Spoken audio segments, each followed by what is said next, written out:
explaining on why if we go to that proposal, ladies and gentlemen, what's going to happen? That we're going to hamper the discussion within the society because it's create as a mind block, ladies and gentlemen, which some society trying to use and it's prevent the existence of discussion. But before that, let's talk about some rebuttals from the side opposition. Right? The first thing that they say is that they don't believe in well, number one, ladies and gentlemen, we think that they have mistaken the real count and also the quick count, ladies and gentlemen. The real count is something that KPU released by themselves. Like, for example, in TV, if you already count in Java for Etika and Etika. But the quick count is something that we use a form of sampling, ladies and gentlemen, which could be could misunderstand, can have a different confidence level and can have a different margin of error, ladies and gentlemen, which my first speaker already explained from the first place. But before that, let's talk about argument, right? Because the thing that they say is that KPU is untrustable. That we are the moment that we ban quick count, we will have no check and balances, ladies and gentlemen. We think that this is a lie.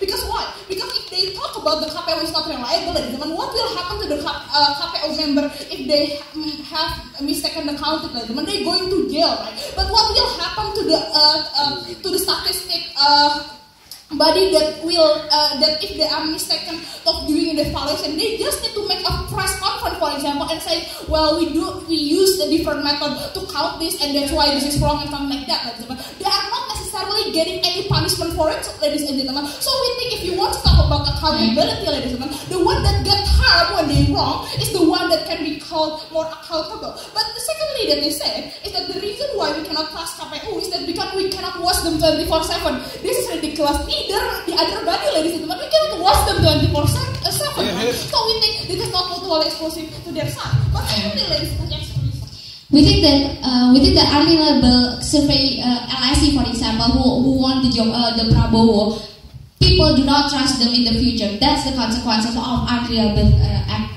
Well, ladies and gentlemen, yes, we do understand that credibility is something huge to loss, right? But your freedom to do something else outside the jail, ladies and gentlemen, is something even bigger to consider, right? If you want to compare which one is more trustable, it should be the one that put more head into the rail, ladies and gentlemen. So we think that our point still stands anyway. But secondly, ladies and gentlemen, they talk about expectation that will gradually minimize during the count, ladies and gentlemen. We think that you need to understand that election is a very heavy tension situation, right, ladies and gentlemen? Some of us have an extremist, ladies and gentlemen. Some of us have people that really believing on one party, ladies and gentlemen. What this do is that they create a hallucination of what truth should be, ladies and gentlemen. And the moment that they create this hallucination, ladies and gentlemen, for 2 months or probably a way longer before the release of who's the winner is, ladies and gentlemen, they're going to adopt it as the truth. At that moment, ladies and gentlemen, it's really hard for them to actually accept how the truth is, even if it's already being done. So we think that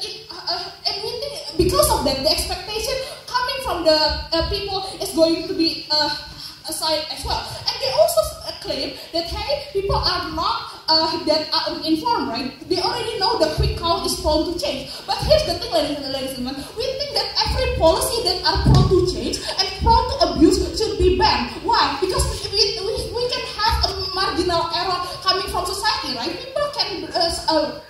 People that are able to digest some information, we will look it as something that they need to do. For example, this is one of the reasons why we ban children to watch porn, because they are unable to digest how sex should be like, or they don't have a counterbalances to it. Or for another example, ladies and gentlemen, once upon a time ago, United Nations doesn't have any definition of aggression, right? And these create a policy that are prone to abuse, that are prone that some countries can attack another country, and it's called intervention. But right now, we are actually having a better mechanism when we define what is an intervention should be and why if you suddenly attack another country is called aggression. So we have proven to you, ladies and gentlemen, the moment that one policy and one information is so prone to abuse is that this information can be banned from the public. So let's talk about my argument, right? Why this is going to create less discussion in the society.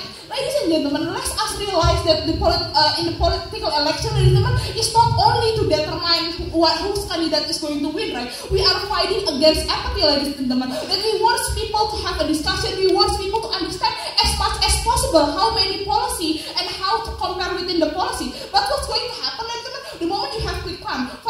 your friend trying to explain to you why Jokowi's economic policy is better or why the social policy is better, and you're going to say, hey, I got the quick count here, ladies, and I get the quick count here, and this is the truth, ladies and gentlemen. It cut down all the discussion, right? Because we cannot assume that every people are able to see whether or not the statistic have a good model or one statistic is better than another model. We have to use it and the reasonable, the usual people. When we have a lot of spectrum from people that are not so educated to people that are true educated. It is true. It might be true that for some people that are educated, they can make that as a difference. But people who don't, they're going to use it as a rhetoric to calm down discussion, which probably the only way for us to channel our political opinion. For example, one person, they live in the family when they always support PDIP, for example, and for 24/7 information coming from Twitter, Facebook is all about PDIP,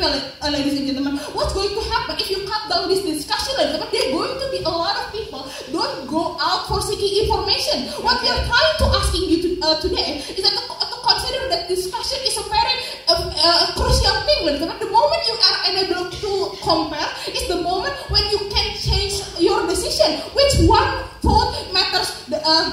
One vote matters the most. But lastly, ladies and gentlemen, let's talk about what happened to small political party, right? Because the moment you have a quick count, ladies and gentlemen, when you don't even know that this is right or wrong, what's going to happen is that it's very hard for small political party with a huge margin, ladies and gentlemen, to convince that people still can take the chance from them, that they still have the possibility to win, ladies and gentlemen. We think we cannot give up this hope, the hope of a small political party as well, ladies and gentlemen, only because probably they only just being established or something like that. So what we have concluded here today is that we have concluded that the moment that you have a quick count in the public, ladies and gentlemen, is a form of it's a form of information that not all societies are able to digest. It's also prone to misunderstanding and such, ladies and gentlemen, who can lead to people become apathy or people